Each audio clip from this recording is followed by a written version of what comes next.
Seattle rain has a rhythm of its own. Some days it feels like background music, the kind that follows you quietly as you walk down the street, hands in pockets, head full of thoughts. Other days, it feels like the world is crying with you, steady, endless, uninvited. That night, I didn't mind the rain. I was standing under the awning of a coffee shop on Pike Street, trying to light a cigarette that kept going out. The neon sign above me flickered between open and pen, which somehow fit the mood. I wasn't waiting for anyone in particular, or maybe I was. I'd just come back from a failed job interview, soaked and frustrated, wondering how long I could keep pretending that my life was under control. That's when I saw her. She was running across the street in the downpour, holding a coffee cup above her head like it could protect her from the rain. She wasn't dressed for the weather: jeans, white sneakers, and a blue hoodie that clung to her shoulders.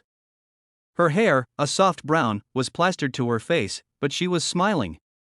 Actually smiling. She dashed under the same awning, catching her breath, her eyes flicking toward me. God, it's like the rain here has a personal vendetta, she said, laughing. I smiled. Welcome to Seattle. It rains more than it breathes. She grinned and held out her hand. I'm Emma. I hesitated, then shook it. Ethan. And that was how it started. Not with fireworks or fate, just two people trying to stay dry under the same piece of metal. The rain didn't stop, so we ended up going inside. The warmth of the place hit us immediately, the smell of espresso, the low hum of conversations, and the faint crackle of indie music. Emma ordered a caramel latte, I got black coffee.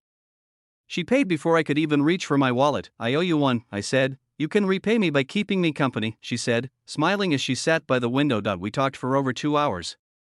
About where we were from. She was from Portland, what we did, she worked as a freelance illustrator, and what we wanted. I wasn't sure anymore. She was easy to talk to, like she'd known me longer than a few hours.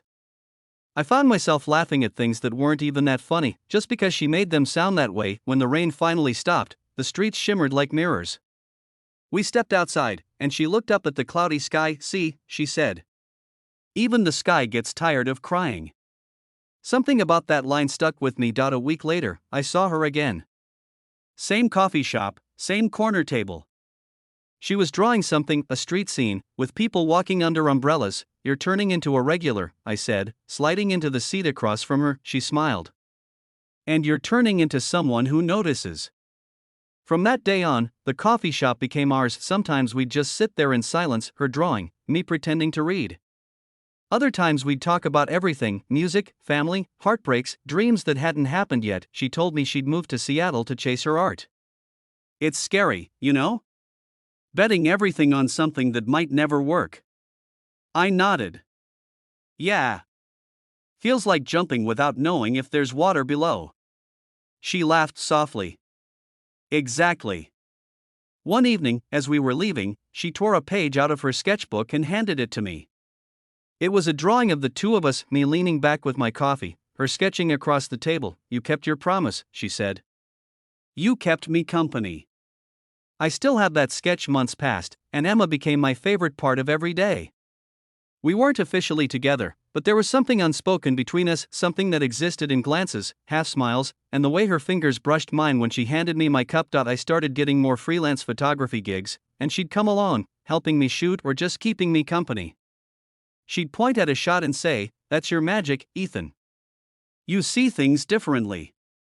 One night, we stayed late at Cary Park, looking over the city lights. She had her knees pulled up to her chest, her hoodie pulled tight. Do you ever think about what love actually means? She asked. I hesitated. All the time. And I looked at her. I think it's when someone feels like home. Even if you're still trying to build one. She didn't say anything. Just smiled faintly and leaned her head on my shoulder. That was the first night I realized I was in love with her. It's funny how life changes without asking for permission. Emma got an opportunity to work on a major art project, but it was in Chicago. 6 months. She told me over coffee, her hands trembling as she tried to smile. It's what I've been waiting for, Ethan, she said. It's everything I've worked for. I know, I said, though my chest felt like it was collapsing. You have to go. We promised to stay in touch. We did, at first. Video calls, texts, little updates. But time zones and schedules have a way of stretching even the strongest connections. Some nights, I'd scroll through her old texts, looking at her sketches she'd sent me. The rain didn't bother me anymore, it just reminded me of her. After 3 months, the calls became less frequent. After 4, they stopped. One day, I got a letter. An actual letter, not an email or text to it, was from Emma. She wrote about how Chicago was amazing, but lonely. About how success didn't feel like she thought it would. About how she missed the coffee shop, the rain, and me. At the end, she wrote, "I don't know what's next for me, but I know what feels like home, and it's not this city. It's you."